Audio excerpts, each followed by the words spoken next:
ओम गुरुर्ब्रह्मा गुरुर्विष्णु गुरुर्देवो महेश्वरा गुरुर्साक्षात् परब्रह्म तस्मै श्री गुरुवे नमः। अखंडमंडलाकारं व्याप्तं येन चराचरं तत्पदं दर्शितं येन तस्मै श्री गुरुवे नमः। नमस्कार, स्वागत है आपका आचार्यवाणी में। मैं आचार्य डॉक्टर विक्रमादित्य आपके साथ हूं और आज का विषय हमारा है मकर राशि वालों के लिए ग्रह नक्षत्रों का योग क्या सूचना लेकर आया है। 18 तारीख बुधवार का अवसर, मकर राशि वालों के लिए ग्रह नक्षत्र दिखा रहे हैं। उस दिन सप्तमी तिथि का योग है और उस दिन ग्रह नक्षत्रों के दृष्टिकोण से नया कुछ आरंभ होने के योग बनते दिखाई देंगे। आपकी राशि के दृष्टिकोण पराक्रम से बहुत बढ़िया लाभ प्राप्ति के योग बन सकते हैं, लेकिन ध्यान कुछ रखना है थोड़ा थोड़ा कि समय का दुरुपयोग करते हुए कार्य करने का प्रयास करना है। इस दिन भगवान शिव का विशेष तौर पर ध्यान करें। हो सके तो शाम के समय भगवान शंकर के मंदिर में जाकर अवश्य उनका अभिषेक करें। भगवान शंकर का अभिषेक आने वाले कुछ दिनों में आपके लिए अच्छा लाभ बनाने का योग बना सकता है। कालाष्टमी है इस दिन, और कालाष्टमी का दिन जो कृष्ण पक्ष की अष्टमी होती है भगवान शिव की होती है, और विशेष तौर पर शुक्ल पक्ष की अष्टमी दुर्गाष्टमी कहलाती है। तो शिव का उपासना संपूर्ण रूप से कल्याणकारी योग बनाएगी आपके लिए, तो अच्छा रहेगा आपके लिए। 19 तारीख बृहस्पतिवार का अवसर, अष्टमी तिथि इस दिन विद्यमान है और ग्रह नक्षत्रों के दृष्टिकोण से ग्रह योग परिवर्तन के बाद जाने के बाद आपके समय को यदि आपने यूटिलाइज नहीं किया तो समय बर्बाद हो सकता है। ध्यान रखने की ज़रूरत है। इस वक्त समय ऐसा है कि आप अपने कार्यों के प्रति थोड़ा स्वार्थी होकर काम करने का, पूरी तरह से कार्य करने का प्रयास कीजिए। नहीं तो क्या होगा, समय कोई इधर चला गया कोई उधर चला गया, ऐसे समय व्यर्थ रूप से कहीं ना कहीं खराब होने के योग बनते दिखाई देंगे। गणमूल नक्षत्रों का योग बन रहा है, रेवती और अश्विनी नक्षत्र का। तो ऐसे में ध्यान रखें, जो लोग जन्म ले उनकी मूल शांति प्रॉपर्ली कराइएगा। मूल शांति के अंदर मंत्र जप सबसे बड़ी ज़रूरत है। हजार मंत्र नित्य प्रति जप होना चाहिए मूल शांति के लिए, और वही नहीं होता है बाकी सब चीज़ें होती हैं। 20 तारीख का दिन शुक्रवार का अवसर है, नवमी तिथि विद्यमान है। इस दिन ग्रह नक्षत्रों का जो परिवर्तन का योग बना है वो विशेष तौर पर इस समय आपके लिए बड़ी द्वंद्वात्मक स्थिति उत्पन्न करता दिखाई दे रहा है। इसलिए हर चीज़ को बहुत सोच समझ के करने का प्रयास करें, ज्ञान का सहारा लेते हुए कार्य करने का प्रयास करें। सर्वार्थ सिद्ध योग है, नए कार्यों को आरंभ करने के लिए दिन पूरी तरह से ठीक दिखाई देता है, लेकिन इस वक्त बस ध्यान ये रखना है कि थोड़े से लोगों की इमोशनल बातों में आने से बचना है। तो अभी आपने ग्रहों का विभिन्न प्रभाव आपके जीवन में आपकी राशि के अनुसार से क्या रहेगा ये समझा। ऐसे में आषाढ़ के महीने में ग्रहों का जो परिवर्तन का योग बन रहा है वो भी आपको समझना चाहिए। इस आषाढ़ के महीने में ज्योतिष के दृष्टिकोण से यदि हम काल गणनाओं के अनुसार से देखें तो इसमें 5 बृहस्पतिवार का योग पड़ रहा है, और 5 बृहस्पतिवार का योग जो होता है वो विशेष तौर पर बड़ा शांत योग नहीं माना जाता। अहम की लड़ाई कई बार मैं बड़ा इस प्रकार का स्थिति बनती रहती है, और इस अहम की लड़ाई में इस वक्त ग्रह योग का प्रभाव दिखाई देता है। शनि और मंगल का जिस प्रकार का प्रभाव परिवर्तन के अनुसार से बन रहा है वो युद्धकारक ग्रह बनता दिखाई दे रहा है, द्वेष का संघर्ष का योग दिखाता है। इसके साथ साथ मंगल भी ग्रह परिवर्तन की तरफ गए। मंगल सिंह राशि में जब प्रवेश किए और साथ साथ केतु के साथ उन्होंने युति बनाई, ये युति भी विशेष तौर पर बाजार के अंदर तेजी का रुख लाती दिखाई दे रही है। तो ऐसे में ये तेजी का रुख पहले से यदि समझ में आ जाए तो उससे व्यक्ति लाभ लेने का प्रयास करता दिखाई देता है। ग्रह नक्षत्र दृष्टिकोण से बाजार का रुख, हर चीज़ के रुख को हमें समझते हुए कार्य करने का प्रयास करना चाहिए। वहीं स्थिति एक और भी परिवर्तन के बन रही है, बृहस्पति अस्त हो गए हैं, और साथ साथ सूर्य का परिवर्तन जब होने का योग बन रहा है वो रविवार को बनता दिखाई दे रहा है, और उसके कारण से परिवार में और कई प्रकार से समाज के अंदर उथल पुथल होने के योग दिखाई देते हैं। आकाशीय क्षेत्र में विशेष तौर पर विस्फोट के योग बनते दिखाई दे रहे हैं ग्रह नक्षत्रों के दृष्टिकोण से।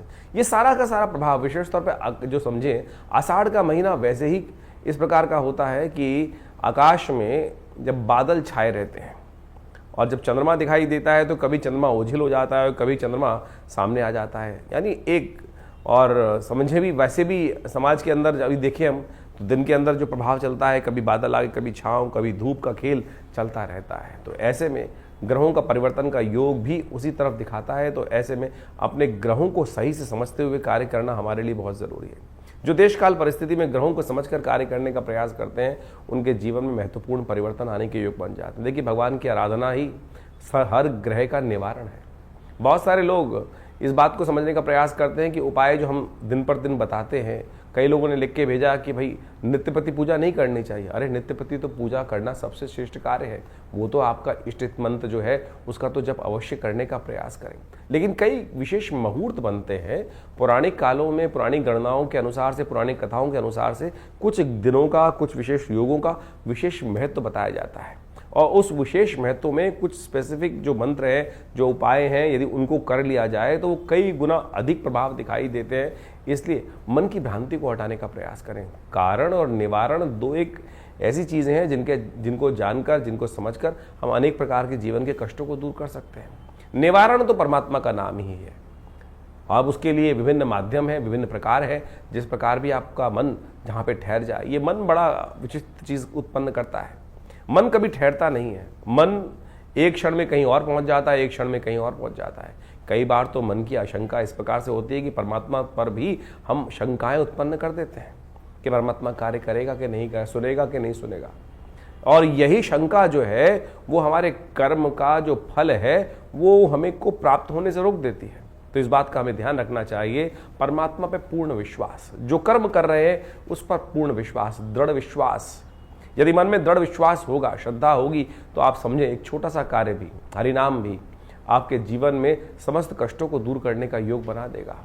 कहा जाता है ना, एक घड़ी आदि से पुनियाद, तुलसी संगत साथ की हरे कोट अपराध। लेकिन वो कब होगा? जब मनसः वाचा कर्मणा तीनों रूप से देहात्म बुद्धि से रहित होकर उस परमात्मा की शरण में जाकर एक बार हरिनाम का वो स्मरण करेंगे। तब हम उस हरिनाम के स्मरण को किस प्रकार से करने का प्रयास करते हैं, जो भी कार्य कर रहे हैं। वैसे तो कहा गया है कि 24 घंटे अहर्निश उस परमात्मा का नाम लेने का हमें प्रयास करना चाहिए। लेकिन कई बार तो क्या होता है, स्थिति ऐसी होती है कि बहुत सारे अलग अलग भाव मन में चल रहे होते हैं। लेकिन यदि ये स्थिति बन जाए कि हम 24 घंटे परमात्मा का नाम लें, तो हो सकता है कोई एक क्षण तो ऐसा आएगा कि जब पूर्ण निष्ठा के साथ उस श्री हरि के चरणों में हमारा मन लगा होगा। और जब वो क्षण आ गया तो समझें कि जितनी मेहनत 1.25 लाख, 2 लाख, 5 लाख मंत्र जप करने का प्रभाव 1 सेकंड में आपको प्राप्त हो जाएगा। तो इसलिए भारतीय संस्कृति में ज्योतिष विज्ञान में कारण और निवारण दोनों को मार्ग को प्रशस्त किया गया है। कारण जाना जाता है ग्रहों की गणना के अनुसार से, अनुभव के माध्यम से, और उपाय किए जाते हैं जिस प्रकार से भारतीय संस्कृति में ज्योतिष के अनुसार से बताया गया है। सबसे श्रेष्ठ उपाय जो बताए गए, मंत्र जप, यज्ञ, दान, यही सबसे श्रेष्ठ उपाय है। आप इसको अवश्य करने का प्रयास करना चाहिए। और आज हम विशेष तौर पर बहुत सारे अलग अलग प्रकार के उपायों को हम समझाने का जो प्रयास करते हैं, सत्य रूप में काम करता है। अभी एक व्यक्ति हमारे पास आया, बहुत परेशान था कुछ वर्ष से, और उसके कष्ट दूर हो नहीं रहे थे। तो हमने विशेष तौर पर एक अनुष्ठान, जिसको हम बहुत मुश्किल से, लोग लगातार लगे रहते हैं कि कोई भगवती बगलामुखी का अनुष्ठान कर दीजिए, ऐसा कर दीजिए। बहुत जब आवश्यकता होती है तब करने की ज़रूरत बनती है, और जब किया जाता है तो वो कई प्रकार के कष्टों को दूर करने के योग बनाता है। तो आप समझे, ये मंत्र जप इत्यादि, मुहूर्त इत्यादि बिल्कुल विशेष हैं। तो अपने देश काल परिस्थिति को समझते हुए, ग्रहों को समझते हुए सही रूप से करने का प्रयास करें, तब जाके जीवन में उन मंत्रों का प्रभाव आपको स्वयं देखने को मिलेगा। तो ये छोटे छोटे उपाय जो हमने आपके समक्ष रखे, आशा करते हैं इनको आप अपने जीवन में उतारेंगे। और शंकाओं का निवारण करने के लिए आप हमारे इस चैनल पर जाकर अपने प्रश्नों को भेज सकते हैं।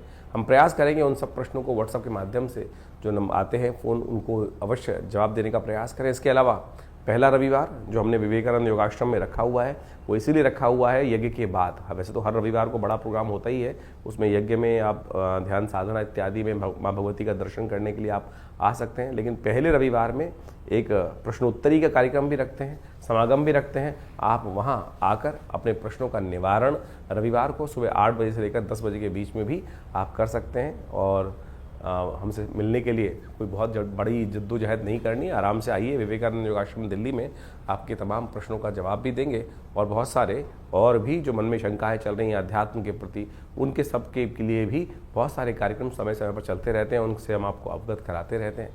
आशा करते हैं आप विवेकानंद योगाश्रम में आकर, बहुत सारे और भी कार्य चल रहे हैं।